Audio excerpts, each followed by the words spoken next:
Bismillahirrahmanirrahim. Allahumma salli ala wa alihi wa sallam. Today our question is about to use the Pythagoras theorem and to find out the angle with the help of the trigonometric ratios. We are dealing with exercise number 6.1. Question 3 is our topic. After reading the statement we draw a figure related to it. तो इसके अंदर एक square दिया गया है जो square type figure है 4 sided, जिसमें हमें जो डायगोनल है जो इसके एंड पॉइंट को मिलाता है सेंटर में, उसकी लेंथ फाइंड आउट करनी है। तो उसमें जो स्क्वायर की एक साइड 60 है तो अगली भी जाहिर है यहाँ पे 60 होगी। इसकी चारों साइडेड की जो लेंथ है वो इक्वल होगी। जो चीज़ हमारा थीम है, हमने एसी लेंथ को निकालना है यहाँ। तो उसके लिए हमने ये किया है कि इसको दो हिस्सों में डिवाइड किया है, पार्टीशन की है। ये एंगल 90 का है, तो फिर ऐसी जो ट्राइंगल है उसको कहते हैं right angle triangle. Right angle triangle के अंदर पाइथागोरस थ्योरम लगता है और वो ये होता है कि जो हाइपोटेनस का स्क्वायर है ये बराबर होता है बेस का स्क्वायर प्लस परपेंडिकुलर का स्क्वायर। तो हमने यहाँ पे हाइपोटेनस इस साइड को कांस्टेंट किया है जो AC है, बेस आप इसको ले लें AB को, और जो परपेंडिकुलर है वो BC को ले लें। उसके बाद इसमें वैल्यूज लगा दें 60 और 60, ये दो वैल्यूज लगाएंगे हमने। इनका स्क्वायर उठाया, ये 3600 और 3600 आया है। AC इसके अंदर से जब हम अंडर रूट लेंगे सॉल्व करने के लिए तो 7200 का आप अंडर रूट लेंगे तो उसका जो आंसर है वो 84.85 नियर अबाउट आएगा सेंटीमीटर में। तो इसके अंदर कोई ऐसी चीज़ नहीं है जो प्रॉब्लम क्रिएट करे, सिंपल क्वेश्चन है। फिर हम आ जाते हैं क्वेश्चन नंबर 4 है, उसके कुछ पार्ट्स हैं जिसमें से हम इसका पार्ट 1 करने लगे हैं। पार्ट 1 में जो गिवन डाटा है, मेजर एंगल C 60 डिग्री है, परपेंडिकुलर उसने दिया हुआ है 3√3। हमने जो साइड निकालनी है इसमें वो हाइपोटेनस है, वो अननोन है। तो इसके अंदर जो रेशोज आपने 6 पढ़ी हैं उसके मुताबिक आप जो सूटेबल है उसको लगा सकते हैं। बेस एंगल आपके पास 60 डिग्री है और एक साइड पता है, तो फिर हम कौन सा लगाएंगे? जो साइड हमें पता है उसके मुताबिक लगाएंगे, वो है परपेंडिकुलर। परपेंडिकुलर के लिए साइन थीटा इस्तेमाल किया जाता है। तो साइन मेजर एंगल 60, ये बेस एंगल है, बराबर आएगा परपेंडिकुलर ओवर हाइपोटेनस। साइन 60 की वैल्यू आपको याद होनी चाहिए, वैसे तो टेबल आना चाहिए। इसकी वैल्यू कितनी होती है जी साइन 60 की हकीम? साइन 60 किसके बराबर होता है? जज़र में 3/2। हाँ, जज़र में 3/2 या √3/2, ये इसकी वैल्यू है। और ये हमने यहाँ पे लगा दी है, बैठ जाए। उसके बाद हमने परपेंडिकुलर की वैल्यू, अगर हम बात कर रहे थे यहाँ पे कि जो साइन है इसकी वैल्यू बराबर होती है परपेंडिकुलर ओवर हाइपोटेनस के। साइन मेजर एंगल 60 बराबर आया जो बेस का एंगल है, इसका परपेंडिकुलर है जो स्मॉल c है 3√3 और हाइपोटेनस इसका अननोन है वो AC साइड है। क्रॉस मल्टीप्लाई कर दें। इक्वेशन का मतलब होता है मसावात, जो एक तरफ अमल करेंगे वही दूसरी तरफ करेंगे।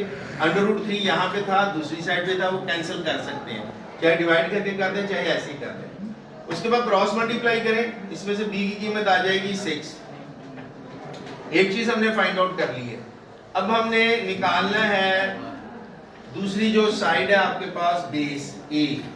तो कोई भी लगा सकते हैं, tan थीटा लगा लें, cos लगा लें, साइन लगा लें, मतलब सारों से ये हल हो सकता है।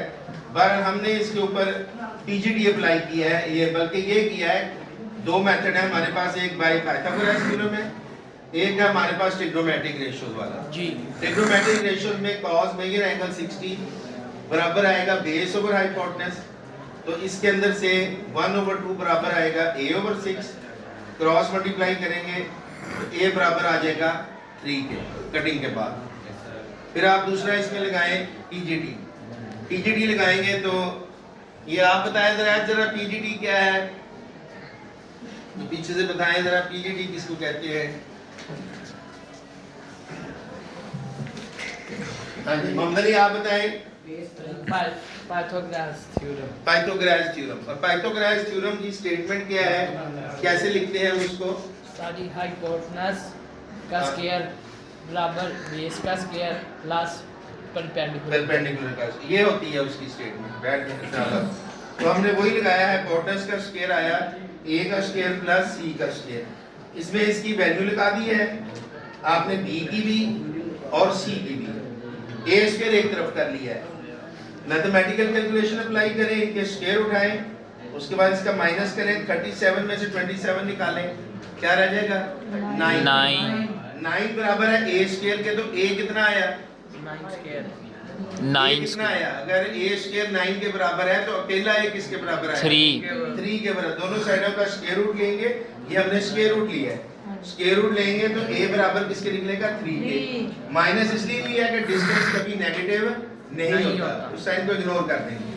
फिर आ जाता है इसका क्वेश्चन नंबर 5। उसमें एक कैनाल के बारे में उसने बताया कि एक कैनाल है, उसके दो किनारे हैं, दो, एक इस साइड वाला एक दूसरी साइड वाला, दरमियान में जो गैप है उसको हमने PR से जाहिर किया है, और यहाँ पे जो ऑब्जर्वर है उसका जो एंगल थीटा है वो ये वाला है, और उसकी जो लेंथ है वो 13 सेंटीमीटर है।